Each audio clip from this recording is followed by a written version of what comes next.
রবীন্দ্রনাথ ঠাকুরের ছেলেটা কবিতায় মর্ত্যপ্রীতি প্রবল থেকে প্রবলতর হয়েছে। অনেক আগে সোনার তরী কবিতায় কবি লিখেছিলেন, ওগোমা মৃন্ময়ী তোমার মৃত্তিকা মাঝে ব্যাপ্ত হয়ে রই, দিকবিদিকে আপনারে দিই বিস্তারিয়া, বসন্তের আনন্দের মতো বিদারিয়া এ বক্ষ পাঞ্জর ছুটিয়া পাষাণ বঙ্গ, সংকীর্ণ প্রাচীর আপনার নিরানন্দ অন্ধকারাগার হিল্লোলিয়া মর্মরিয়া কম্পিয়া স্খলিয়া বিকিরিয়া বিচ্ছুরিয়া শিহরিয়া সচকিয়া আলোকে পুলকে প্রবাহিয়া চলে যায় সমস্ত ভুলকে, প্রান্ত হতে প্রান্ত ভাগে, উত্তরে দক্ষিণে পূরবে পশ্চিমে, শৈবালে সাতবলে তৃণে শাখায় বলকলে, পত্রে উঠি সরসিয়া নিগুড় জীবন রসে। এই মর্ত প্রকৃতি কবির হৃদয়কে উদ্বেলিত করেছে এবং তিনি মর্ত প্রকৃতির কবিতার জীবনে মর্ত প্রকৃতিকে নব নব ভাবনায় বিকশিত করেছেন। আগের মতো খাল বিল নদী পাখি এখানেও আছে, তবে তা অনেক বেশি অভিজ্ঞতা সমৃদ্ধ। গ্রাম্য পরিবেশের তুচ্ছ ঘটনাও এখানে বাদ পড়েনি। ছেলেটা কবিতায় প্রকৃতি হলো গ্রাম্য প্রকৃতি। সেই গ্রাম্য প্রকৃতির মধ্যে পিতৃমাতৃহারা একান্ত অসহায় এক বালকের জীবনচিত্র ফুটিয়ে তুলেছেন কবি। যে বালকের মনস্তত্ত্ব জেনে শৈশব উপযোগী গ্রন্থ লিখতে কবি নিজেও পারেননি, অকপটে স্বীকার করে নিয়েছেন নিজের ত্রুটি। বলেছেন, সে ত্রুটি আমারই, থাকতো নিজের জগতের ছবি, তাহলে গুবরে পোকা এত স্পষ্ট হতো তার ছন্দে, ও ছাড়তে পারত না কোনোদিন ব্যাঙের খাঁটি কথাটি কি পেরেছি লিখতে, আর সেই নেড়ি কুকুরের ট্র্যাজেডি। কবির জীবন দেবতা বয়সান্তিক জীবনেও কবিকে দিয়ে বিশ্ব মানব প্রকৃতির পালাবদলের পালা রচনা করিয়েছেন। অর্থাৎ এই পুনশ্চ কাব্যগ্রন্থকে পালাবদলের কাব্য হিসেবে অভিহিত করা হয়েছে এবং কবি যে রোমান্টিক দৃষ্টি নিয়ে কাব্য রচনা করেছেন এর আগে, সেই রোমান্টিক দৃষ্টিকে সম্পূর্ণরূপে তিনি ফিরিয়ে নিয়ে বাস্তবের রুক্ষ কঠোর জীবনের প্রতি তিনি দৃষ্টি নিক্ষেপ করেছেন।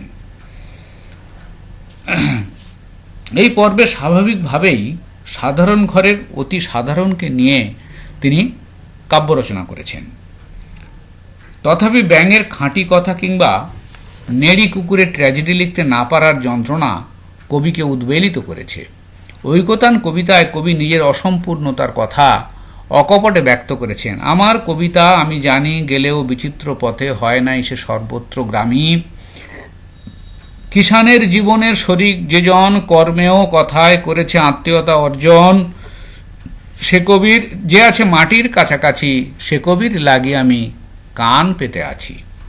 নিজের কবিতা লেখার প্রেরণা প্রসঙ্গে বঙ্গভাষায় লেখক গ্রন্থ তিনি লিখেছিলেন, এই যে কবি যিনি আমার সমস্ত ভালো মন্দ সমস্ত অনুকূল ও প্রতিকূল উপকরণ লইয়া আমার জীবনকে রচনা করিয়া চলিয়াছেন, তাহাকেই আমার কাব্যে আমি জীবন দেবতা নাম দিয়াছি। তিনি যে কেবল আমার এই ইহজীবনের সমস্ত খণ্ডতাকে ঐক্যদান করিয়া বিশ্বের সহিত সামঞ্জস্য স্থাপন করিতেছেন, আমি তাহা মনে করি।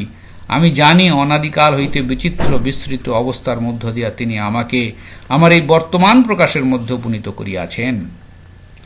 অভিজাত সমাজের কেউ না হয়েও ছেলেটা কবির হৃদয়ের কালশিটের মতো দাগ ফেলে রেখে গেছে। তার দুঃখে কবিও দুঃখী, তার যন্ত্রণায় কবির হৃদয়ও চঞ্চল হয়েছে।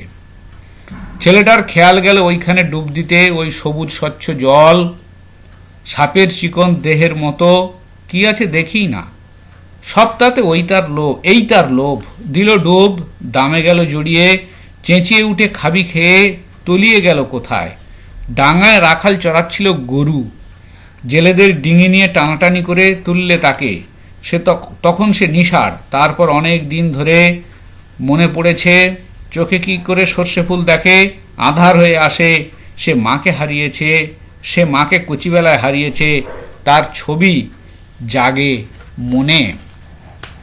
এই কবিতা রবীন্দ্রনাথ ঠাকুরের মর্ত্যপ্রীতির সমস্ত চিহ্নগুলোকে প্রকাশ করেছে। কবির মর্ত্যপ্রীতিতে প্রকৃতি, মানব, পশু পাখি একাকার হয়ে গেছে। সাধারণ মধ্যবিত্ত ও গ্রামের ছবি কবির তুলিকার আঁচড়ে জীবন্ত হয়ে উঠেছে। মরা নদীর বাঁকে দাম জমেছে বিস্তর, বক দাঁড়িয়ে থাকে ধারে, দাঁড়কাক বসেছে বৈঁচি গাছের ডালে, আকাশে উড়ে বেড়ায় শঙ্খচিল, বড় বড় বাঁশ পুঁতে জাল পেতেছে জেলে, বাঁশের ডগায় বসে আছে মাছরাঙা, পাতি হাঁস ডুবে ডুবে গুগলি তোলে, বেলা দুপুর, লোভ হয় জলের ঝিলিমিলি দেখে, তলায় পাতা ছড়িয়ে শ্যাওলাগুলো দুলতে থাকে, মাছগুলো খেলা করে। মানব জীবন, পশু পতঙ্গ, বিশ্ব প্রকৃতির সংযোগে এবং স্পন্দন স্রোতে রবীন্দ্রনাথের মর্ত্যপ্রীতি পূর্ণতা লাভ করেছে এই কবিতায়। তাই অবলীলায় রবীন্দ্রনাথ মর্ত্যপ্রীতি সম্পর্কে তিনি বলতে পারেন, যাহা কিছু হেরি কিছু তুচ্ছ নয়, যাহা কিছু হেরি চোখে কিছু তুচ্ছ নয়, সকলই দুর্লভ আজই মনে হয়, দুর্লভ এ ধরনের লেশতম স্থান, দুর্লভ এ জগতের ব্যর্থতম প্রাণ।